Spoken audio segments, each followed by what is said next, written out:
안녕하세요. 조선시대 직업 이야기를 들려주는 제주대학교 강문종 교수입니다. 지난 시간에는 우리가 이 머리와 가슴 속에 아주 뿌리 깊게 박혀 있었던 조선시대 여성에 대한 이미지, 그 이미지를 다소 비판적인 시각에서 저희가 바라보았죠. 그리고 관련된 직업 2개를 우리가 살펴보았고요. 다시 한번 강조합니다만 우아하게 살았던 여성들 많지 않습니다. 정말 치열하게 살았고요. 여성들이 그 직업들을 하나씩 만나다 보면 아마 시청자 여러분들이 아마 충분히 느끼실 수 있을 것입니다. 정말 고단한 여성들의 노동의 현장, 그 현장으로 들어가는데요. 처음으로 맞닥뜨린 것은 어머니의 이미지였습니다. 그래서 꺼내보았습니다. 뭐냐? 삭바느질입니다. 삭바느질. 삭이 뭘까요? 수당입니다. 수당. 삭은 수당이었고요. 그래서 삭 바느질은 수당을 받는 바느질, 이런 뜻입니다. 바느질, 글쎄요. 바느질이 왜 시장이 형성이 되었을까요? 누구나 바느질을 할 수 있을 거라고 생각을 합니다. 그런데 제가 아주 짤막한 글을 하나 읽어드리겠습니다. 관청의 여종이나 기생에게 바느질을 시키면 안 돼.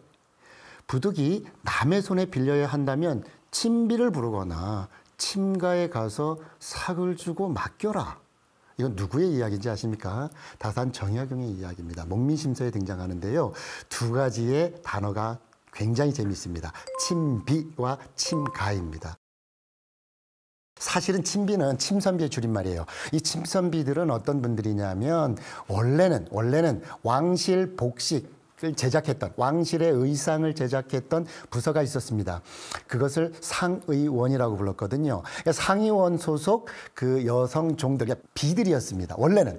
그래서 이분들의 기본 직무는 뭐였냐면 바느질, 재단, 재봉, 자수, 다리미질 등등이었습니다. 쉽게 말하면 복식과 관련된 모든 일이었습니다.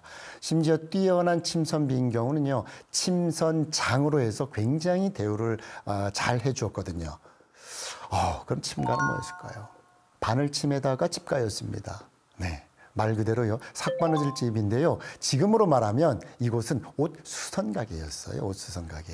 놀랍지 않으세요? 18세기에 세탁소와 비슷한 옷 수선 집이 있었다는 것. 우리는 역사 시간에 이걸 배우지 못했죠. 그렇습니다. 그래서 전통 시대의 이 경우에 모든 여성들은 바느질은 기본 덕목이었어요. 그런데 이 바느질이 어떻게 시장을 형성할 수 있었냐는 거죠. 다 바느질을 잘하는데. 네, 그렇습니다. 이것은 여성의 복식사, 즉 여성뿐만이 아니라 조선시대 복식사를 좀 이해를 하셔야 돼요. 그러니까 무슨 말이냐면 양반집 혹은 관청에서 굉장히 고급진 옷들, 좋은 옷들, 유니폼들, 이런 옷들은 세탁을 할 때 그냥 빨지 않았거든요. 전부 다 분리를 합니다. 분리를 한 다음에 세탁을 하고 다리미질을 한 다음에 다시 조립하는 거였어요. 그러니까 예를 들면 서울시청에서 한번 세탁을 했다. 세탁물이 얼마나 많이 나올까요? 이건희 회장님 집에서 세탁을 했어. 세탁물이 얼마나 많이 나올까요? 단순 침선비 몇 명으로 가능한 일이 아니었습니다. 그래서 침가로 맡기면 침가에서 주변에 가장 바느질을 잘하는 사람들을 섭외해서 외주를 주는 형태입니다. 그렇기 때문에 이 바로 바느질 자체가 굉장한 시장을 형성했습니다. 그러니까 다른 것이 아니라 단지 바느질만으로도 독자적인 시장을 형성할 정도였다는 거죠.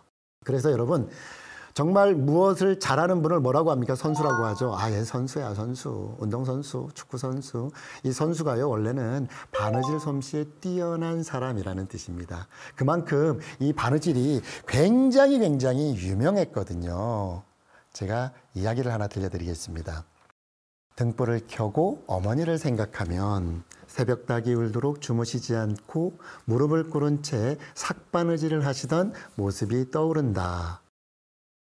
정말 이게 어머니를 생각하는 정말 애틋한 글이죠. 누구의 글이냐면요. 북학이라고 하는 문헌을 쓴 정조가 매우 사랑하고 매우 총애했던 18세기 최고의 실학자 중에 한 명이었던 박제가의 글입니다. 그러니까 박제가가 돌아가신 어머니를 생각하면서 적은 글이죠. 어머니를 떠올렸을 때 수많은 장면들이 떠올랐을 거예요. 그러나 바느질하는 모습이 떠올렸다는 거죠. 그 다음 두 번째 직업을 또 만나보도록 하겠습니다. 이 직업도 굉장히 중요한 직업입니다. 염색에 관련된 겁니다. 왜 국제인들이 한복을 좋아할까요?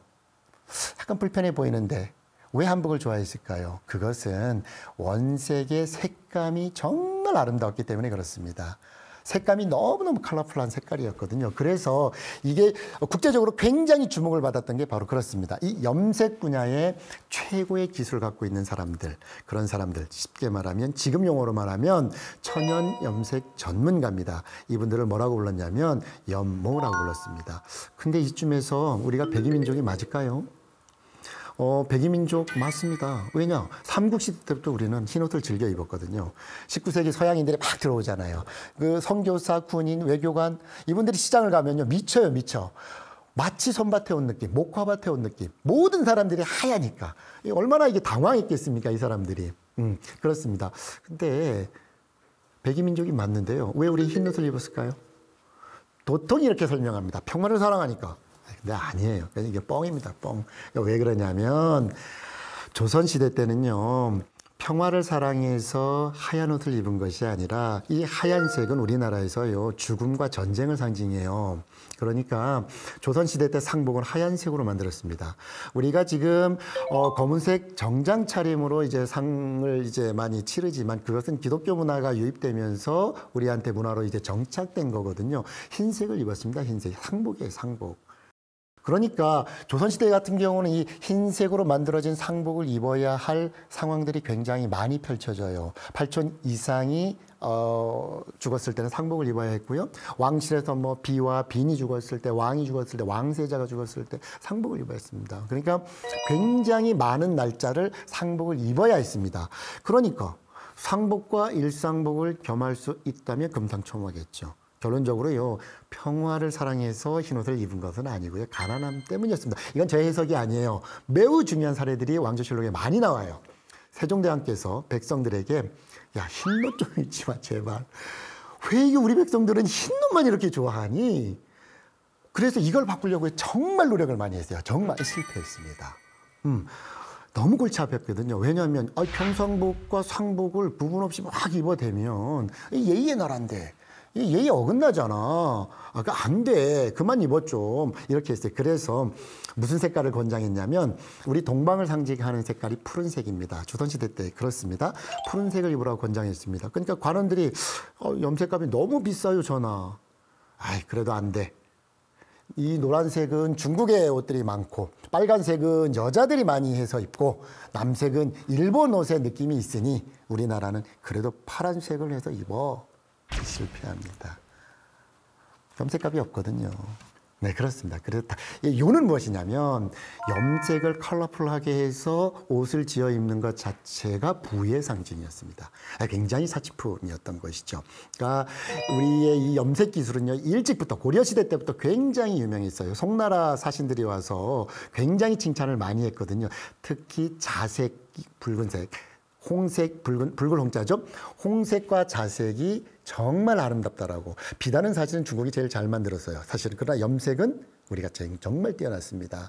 조선시대 때 이 비단에 반해서 사신들이 막 비단을 중국 사신들이 막 사고 가는 사건들도 많이 일어납니다. 여러분도 잘 아시다시피 조선시대 때는 화학염료를 쓰지 않았잖아요.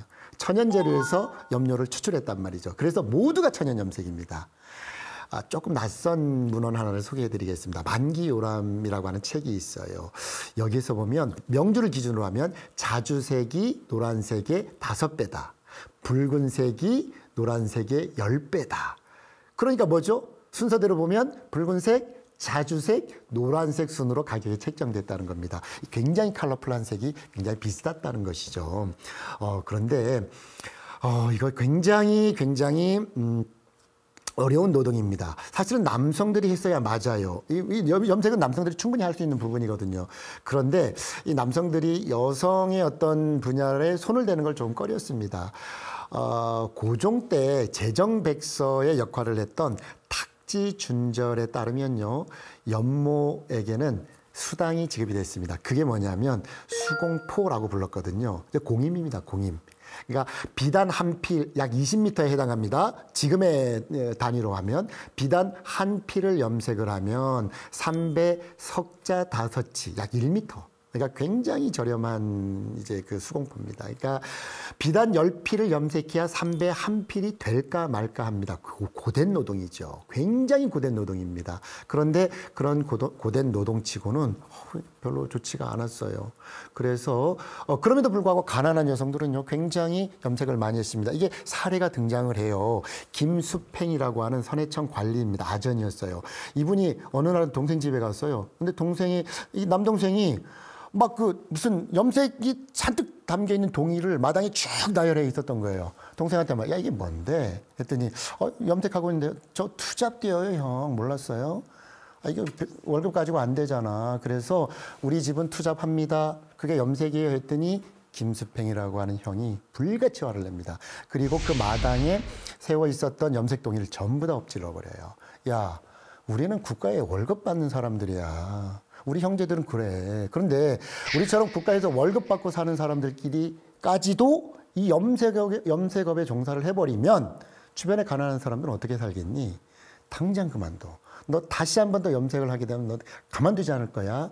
이런 사례가 나옵니다. 그러니까 다른 말로 말하면 가난한 여성들이 고되지만 생계를 위해서 할 수밖에 없었던, 그래서 지금 용어로 말하면 소상공인 업종이죠. 굉장히 어떤 조금 가난한 사람들이 자기 생계를 이렇게 꾸려내기 위해서 했던, 그러나 조선이 최고의 기술을 가졌던 그런 이제 분야가 바로 이 염색 분야입니다. 물론 이제 이 세탁이 화학약품의 세제가 만들어지고 화학염료가 만들어지고 하면서 이런 분들은 이제 점차 이제 사라지기 시작하지요. 그래서 사실은 최근에 어떤 그 컬러풀한 어떤 색깔들을 보면, 한복을 보다 보면 저는 이제 이분들이 생각이 많이 나요. 실제로 이 자료들을 많이 봤기 때문에 얼마나 힘들게 저거를 예전에는 염색을 했는데, 그리고 저게 얼마나 사치품이었는데, 이런 생각들이 좀 나기는 해요. 사실은 정말 힘든 업종이었습니다. 그러나 동아시아에서 최고의 기술을 갖고 있었던 업종이기도 합니다. 정말 자랑스러운 우리 여성들이었어요. 기본 직무로 우리가 알고 있었던 침선 방직이나 봉제사 접빙객처럼 우아한 일을 하지도 않았습니다. 조선을 살아나갔던 대부분의 여성들은 이처럼 굉장히 치열하게 노동의 현장에서 치열한 밥벌이에 투쟁을 했습니다. 가족을 위해서, 자신을 위해서, 또는 자식들을 위해서 그랬습니다. 자, 객관적으로 우리는 볼 필요가 있어요. 조선 여성들의 삶은 어떤 것이었을까? 이 시대를 살아가는 우리와 다르지 않았습니다. 처절하게 삶을 이끌어갔던 노동 현장에서의 투쟁을 했던 그런 여성들입니다. 그러니까 당당하게 살아갔습니다. 선택권이 없었던 게 아닙니다. 그건 오해예요. 오늘 여성들에 대한, 특히 조선시대의 여성들에 대한 선입관을 조금 바꿨으면 하는 생각에서 강의를 해보았습니다. 마치겠습니다. 네, 감사합니다.